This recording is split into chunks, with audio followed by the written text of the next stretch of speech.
Have you ever thought about why Greenland has become such a hot topic in the political landscape, especially with figures like Donald Trump?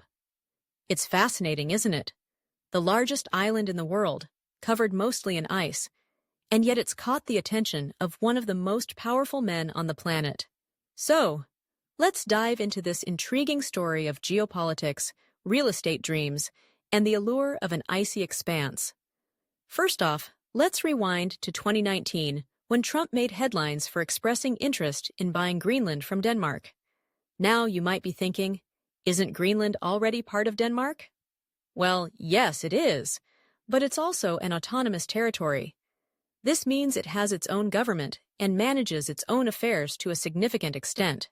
Still, the idea of buying an entire landmass? It sounds like something straight out of a movie, right? But Trump, with his real estate background, saw the potential in that vast, icy land. So why Greenland? What's so special about it? For starters, it's rich in natural resources. We're talking about minerals, oil, and gas. As the world shifts towards renewable energy, the demand for rare earth elements is skyrocketing. Greenland is sitting on a treasure trove of these resources, and with climate change melting the ice caps, access to these materials is becoming easier.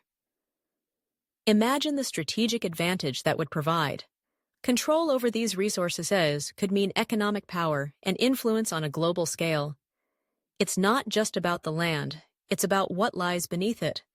But it's not just about resources. Greenland's geographical position is also a key factor. It sits between North America and Europe, making it a strategic location for military operations and shipping routes. In recent years, we've seen a rise in interest from various countries, including China and Russia, in establishing a foothold in the Arctic region. This has led to a sort of modern-day scramble for the Arctic. By acquiring Greenland, the U.S. could strengthen its military presence and counteract the influence of other nations in the area. It's a chess game, and Greenland is a valuable piece on the board. Now, let's talk about the reaction to Trump's proposal. It was met with a mix of disbelief and ridicule. Many people laughed it off, thinking it was just another one of his outlandish ideas. But beneath that laughter lies a deeper question. Is it really that far-fetched? Throughout history, nations have expanded their territories through purchases, treaties, and sometimes less savory means. The U.S. itself has a history of acquiring land, from the Louisiana Purchase to Alaska. So, while the idea of buying Greenland might sound absurd at first, it's not entirely out of line with how nations have operated in the past. However, the Danish Prime Minister was quick to shut down the proposal, stating that Greenland is not for sale. That response sparked a wave of discussions about colonialism and the implications of such a purchase.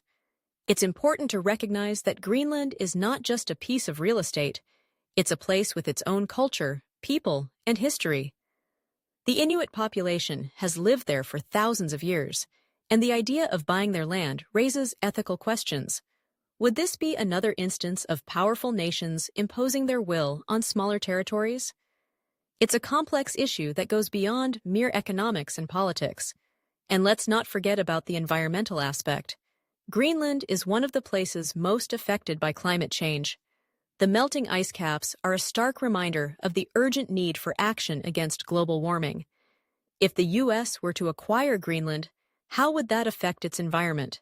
Would resource extraction take precedence over conservation? These are questions we need to consider seriously. The future of our planet is at stake, and the decisions made today will have lasting impacts. Now, shifting gears a bit, let's consider the psychological aspect of this interest in Greenland. For Trump, it might also be about legacy. He has often spoken about making deals and being a deal maker. Acquiring Greenland could be seen as a bold move, a way to cement his place in history. Imagine the headlines: Trump acquires Greenland. It's a headline that would surely be remembered, but at what cost? Is it worth it to pursue such a dream if it means disregarding the rights and wishes of the people who call that land home? In the grand scheme of things, the idea of purchasing Greenland is a reflection of larger issues at play.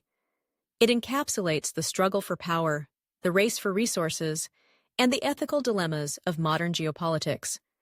It forces us to confront uncomfortable truths about colonialism, environmental stewardship, and the responsibilities of powerful nations. As we navigate through these discussions, it's essential to engage with the topic critically. What does this desire to acquire land say about us as a society? Are we still stuck in a mindset of expansion and conquest? Or can we learn from the past and approach international relations with respect and cooperation? The world is changing rapidly, and we need to adapt our thinking accordingly. Greenland may be far away, but the implications of this conversation are very much close to home. It invites us to reflect on our values and priorities as a nation and as global citizens. In the end, it's not just about land. It's about people, the environment, and the future we want to build together. So the next time you hear about Greenland in the news, take a moment to think beyond the headlines. It's a story that's about much more than just a piece of ice in the North Atlantic. It's about our shared humanity and the choices we make today that will shape tomorrow.